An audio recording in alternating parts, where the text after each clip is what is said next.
ब्रह्मा विष्णु महेश अजर अमर नहीं है।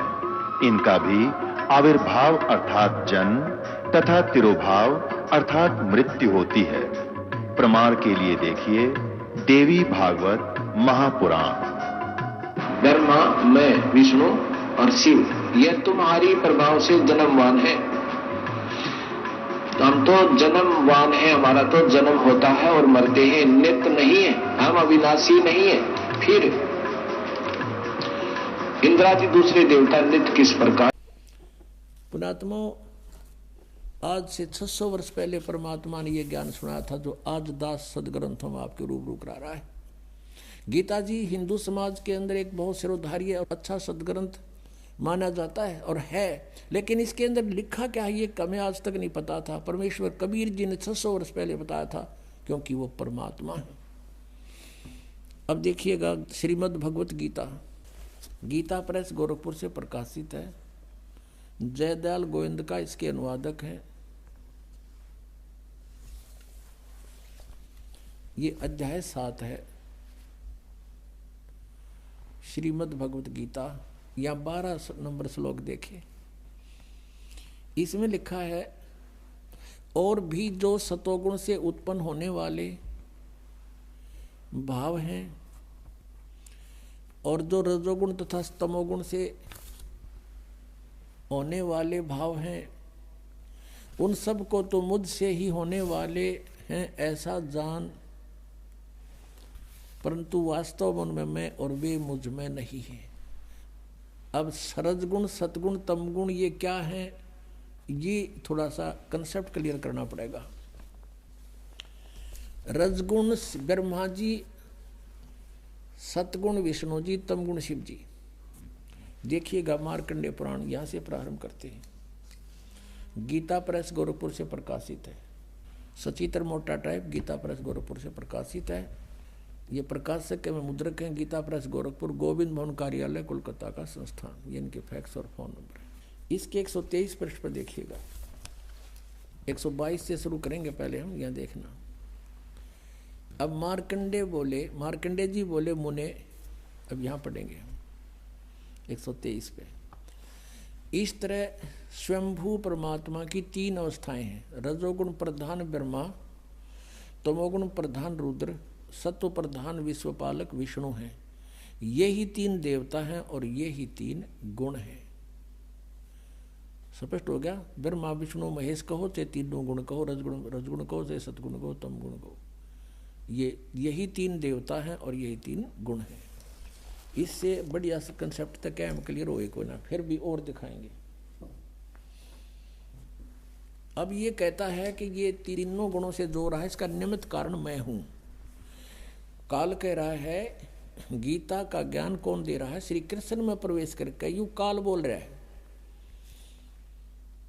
और ये कह रहा है कि ये जो कुछ भी ये हो रहा है ना, रजगुण से ब्रह्मा जी से भी उत्पत्ति, यानी सभी जीव इस रजगुण के इंजेक्शन लग जाने से, इसके प्रभाव से हम संतान उत्पत्ति करते हैं। यहाँ की फिर ठाठ बाट की जो इच्छा करते हैं, ये रजोगुण के दबाव से, श्री ब्रह्मा जी के दबाव से। और फिर सती थी एक दूसरे ममता मोह हमारी फंसी हुई जीव के बस का नहीं। और फिर संहार तमोगुण से, शिव जी से। ये तीनों कहता है मैं ही इसका मुख्य कारण हूँ, मेरे ही कारण हो रहे, क्योंकि इसको श्राप लगा हुआ है 1 लाख मानव शरीरधारी प्राणियों का निताहार करने का। कहता है इन तीनों का निमित्त कारण मैं ही हूँ, पर मैं इनसे बाहर हूँ, इनसे न्यारा हूँ। 21वें ब्रह्मांड में और इस एक ब्रह्मांड के अंतिम छोर पे रहता है, गुप्त स्थान पे। उसके लिए देखिए शिवपुराण, संक्षिप्त शिवपुराण, और ये गीता प्रेस गोरखपुर से प्रकाशित है। इसके अनुवादक हैं हनुमान प्रसाद पोदार। गीता प्रेस गोरखपुर से ये प्रकाशित है और मुद्रित है। इसके 110 पृष्ठ पर आपको दिखाते हैं। रुद्र संहिता और संक्षिप्त शिवपुराण, पृष्ठ 110 और 9वां अध्याय समाप्त होता है इसके लास्ट में। इस प्रकार ब्रह्मा विष्णु तथा रुद्र इन तीन देवताओं में गुण हैं। रजगुण ब्रह्मा, सतगुण विष्णु, तमगुण ये शिव जी शंकर। परंतु शिव गुणातीत माने गए, वो इनसे न्यारा है, गुणातीत, इनसे अलग। ये काल है, सदा शिव कहो, महाशिव कहो, काल कहो, काल रूपी ब्रह्म कहो, ये वो अलग है। श्रीमद् देवी भागवत और कंसेप्ट क्लियर करते हैं जो संस्कृत सहित है, और बम्बे श्री कृष्ण दास वेंकटेश्वर प्रेस से मुद्रित है। ये देखिएगा, श्रीमद् देवी भागवत है ये। अथ श्रीमद् देवी भागवत सभाष्टिकम सैमात्यम, खेमरा श्री कृष्ण दास प्रकाशन बम्बई 4, यहाँ से ये प्रकाश। इसमें संस्कृत भी साथ है। इसका हम तीसरा स्कंद देखते हैं। अथ श्रीमद् देवी भागवते भाषा टीका युक्ते तृतीय स्कंद प्रारंभते। इसके 11 नंबर पृष्ठ पर हम आते हैं। 5वें अध्याय का ये 11 नंबर पृष्ठ है। 5वें अध्याय का 8वां श्लोक पढ़ते हैं। इसमें संस्कृत भी साथ है। इसमें कोई बात खत्म हो जाती है, कोई नो कह कि नहीं। अब 5वें अध्याय का 7वां श्लोक है, 8वां 7वां इधर है। हे माता, यदि हमारे ऊपर सदा आप दया युक्त हो, शंकर भगवान कह रहे हैं, तो हमको तमोगुण में किस प्रकार प्रदान किया है?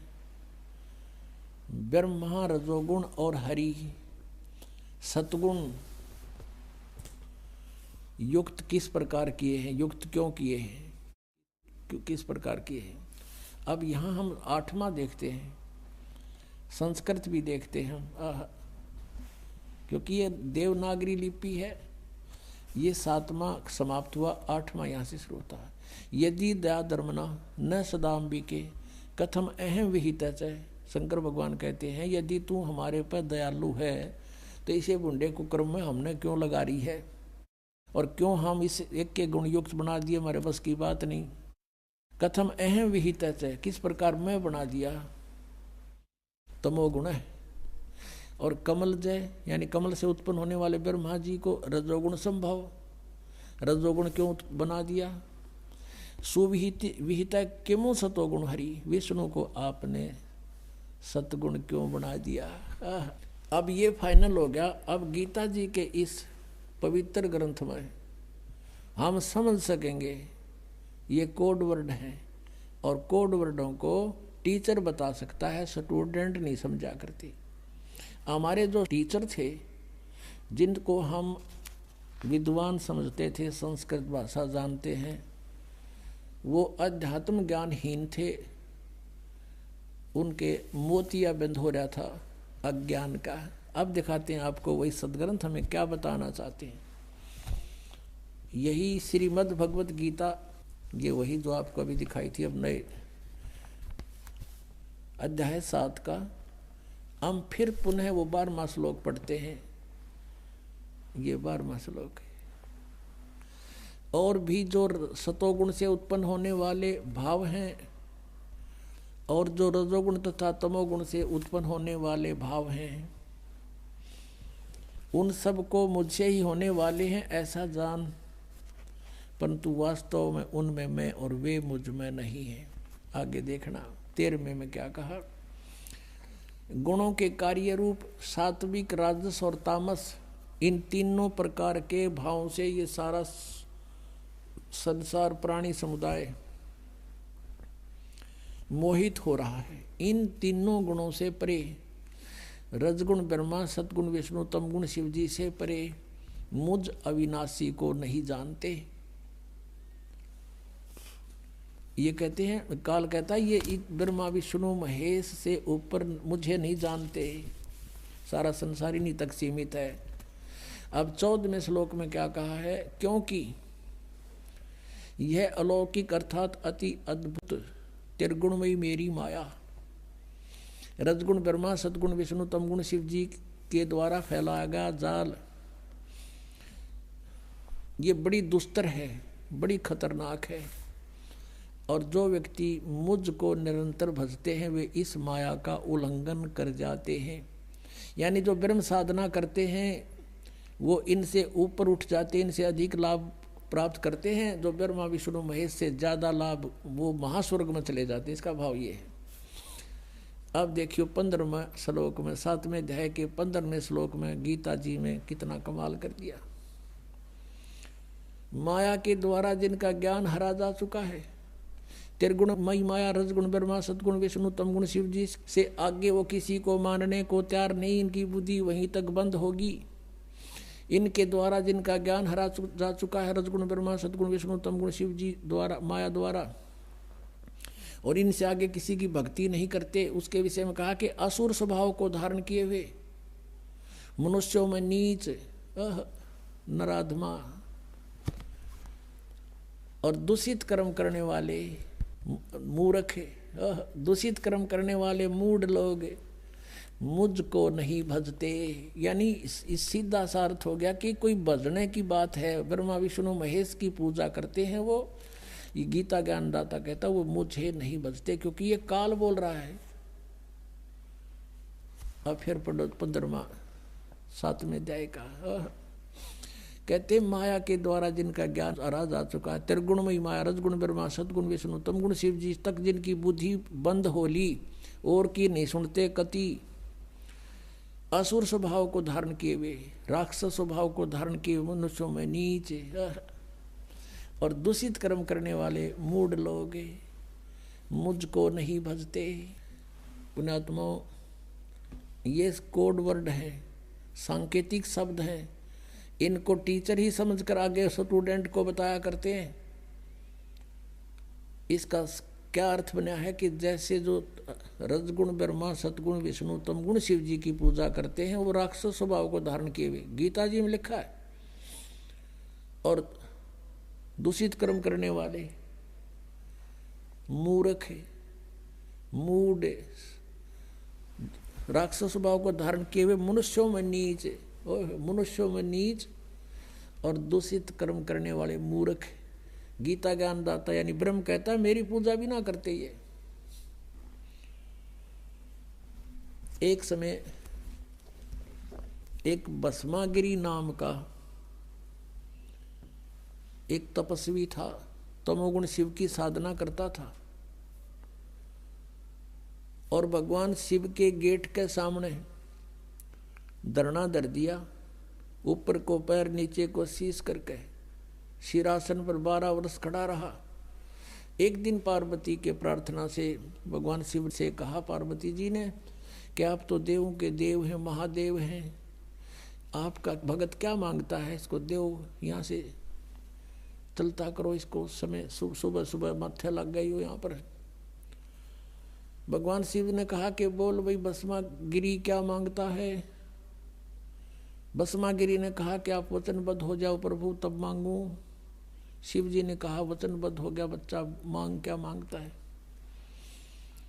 वो खड़ा हो गया, फिर तो छोड़ दिया सिरासन, सीधा खड़ा हो गया। कहने लगा भगवान आप ये भस्म कड़ा दे दो। भगवान शिव जी के पास एक भस्म कड़ा था, हाथ में पहन रखा था, और कोई भी किसी की तरफ ऐसे करके उसके सिर पे करके नू कह दे भस्म, वो भस्म हो जाता था। इसका खूब पता था भस्मागिरी ने। अब उसने किस लिए तपस्या की थी भगवान शिव जी की कि पार्वती को तो पत्नी बनाऊंगा, भस्म कड़ा लेकर शिव जी ने मारूंगा। जो ही भगवान शंकर ने वो कड़ा निकाल कर दे दिया कि ले बच्चा। भगवान शिव ने न सोचा था यो जंगल में रहता है, अपनी रक्षा के लिए लेता होगा राक्षसों से। भगवान शिव ने ये भी ना पता था तेरा दुश्मन है, भगत नहीं। हाथ में कड़ा आते ही कहने लगा ओले शंकर होशियार, तुझे मारूंगा, पार्वती को पत्नी बनाऊंगा।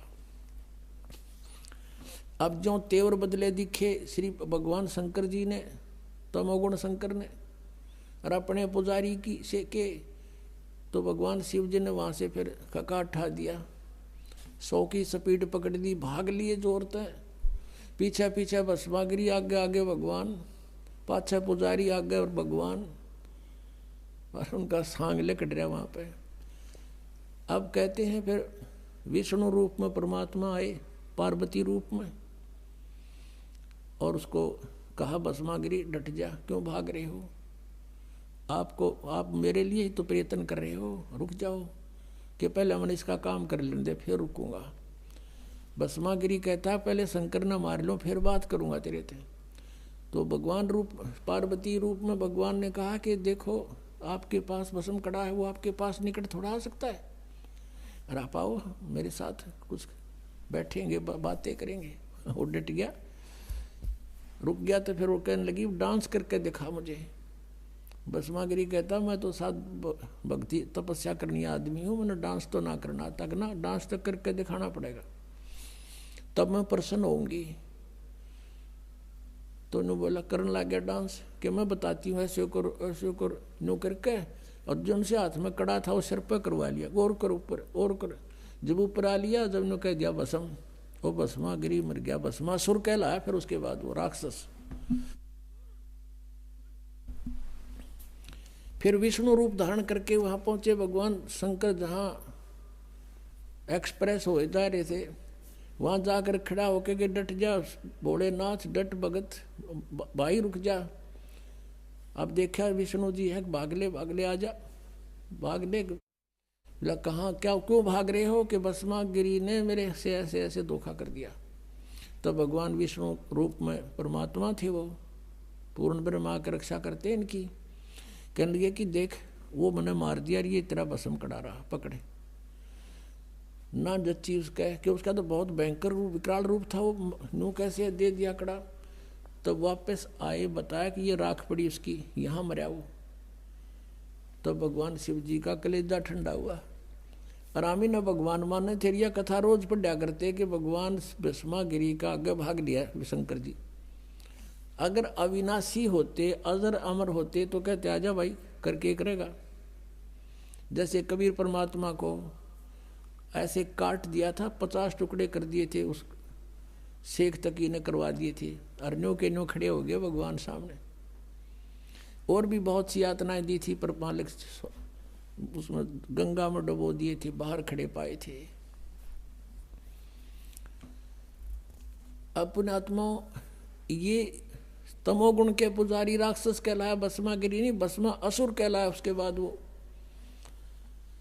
और रावण ने तप किया था, साधना भक्ति की थी इसी तमोगुण भगवान शंकर की, और अपनी ही यानी प्रतरिया को उठाना है महापाप, घोर पाप होता है, अबला को उठा कर जबरदस्ती लाना।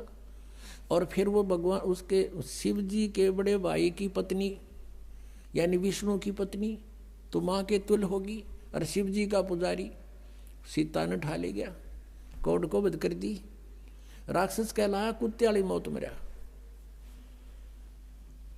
और तमो इसका रजोगुण के यानी ब्रह्मा जी का पुजारी था हिरण्यकशिपु। अब उसने के जुल्म किया, बेटे का दुश्मन हो गया, राक्षस कहलाया। और कैसे उसका अंत हुआ। अब विष्णु जी के पुजारी जो सतोगुण के हैं, ये वैष्णु कहलाते हैं। एक समय कुंभ का मेला भरा हरिद्वार में, वहां पर ये सभी कुंभ के पर्व में स्नान करने के लिए, पर भी लेने के लिए जाते हैं। गिरी, पुरी, नागा, वैष्णो और ये अलग अलग अपने वहाँ अलग अलग ग्रुप में जाके इकट्ठे हो जाते हैं। गिरी अलग, पुरी नारे, सन्यासी नारे, नागा नारे, और वैष्णो अलग। और फिर स्नान करने के समय सभी प्रस्थान कर देते हैं अपने अपने मुखिया के पीछे पीछे। ऐसा ही हुआ। सबसे पहले नागा कति नंगे रहते हैं, वो हजारों की संख्या में थे, वो पहुंच गए वहाँ हर की पैड़ी पर हरिद्वार में, और सब पर स्नान करने की पोजीशन पकड़ गए। पीछे तो आगे वैष्णो साधुओं का पूरा ग्रुप, कोई हजारों की संख्या में। वो जाकर कहने लगे नागाओ तुम बाद में स्नान करना, हम सर्वश्रेष्ठ हैं। नागा कहने लगे नहीं, हम सर्वश्रेष्ठ हैं, हम त्यागी और वैरागी हैं, हम कोई वस्त्र भी साथ नहीं रखते, हम बिल्कुल नीचा घूमते हैं, हम सर्वश्रेष्ठ, हम प्रथम स्नान करेंगे। वैष्णो साधु कहने लगे रे पशु की तरह तुम नंगे फिरो, टट्टी के हाथ भी ना धोते, शरण फिरो, बाहर मरो, हम नहाएंगे पहले, आज तुम प्रथम नहाने वाले हो गए हो। कहने का भाव ये है, वो गंगा भी भूल गए, भगवान भी याद ना रहा, लट्ठम लट्ठा तीर निकाल लिया, तलवार काट ली, एक दूसरे को कत्लेआम कर दिया। 25,000 ये त्रिगुण उपासक कटके मर गए वहां पर। तो ये कर्म किसके हैं? राक्षस स्वभाव को धारण किए मनुष्यों में नीच दूषित कर्म करने वाले मूर्ख। गंगा का पानी मैला होता, 2 मिनट पाछे नहा लो भाई, कोई बात ना, हम ये बैठे यहाँ पर। एक आम आदमी से गिरा करैक्टर इन लोगों का व्यवहार। अगर आप गंगा कहीं स्नान करने गए भी हो, कभी डले डोहा थे जब हम भी जाया करते, कोई आकर कहता भाई मैं भी नहा लो, कहा जा, उसको स्थान देते थे, कहा जो आप भी नहा लो। आम व्यक्ति का व्यवहार अच्छा, इनको महात्मा कहें हम, और इनसे जाकर दीक्षा लें, इनसे मोक्ष माने। इसके विषय में परमेश्वर ने सूक्ष्म वेद में कहा है, तीर तुपक तलवार कटारी जम धड़ जोर बधावे हैं, और हर पैड़ी हर हेथ ना जाण्या, वहां जा तेग चलावे, और काटे शीस नहीं दल करुणा ये जग में साध को आवे हैं, और जो जन इनके दर्शन को जावे उनको भी नरक पठावे।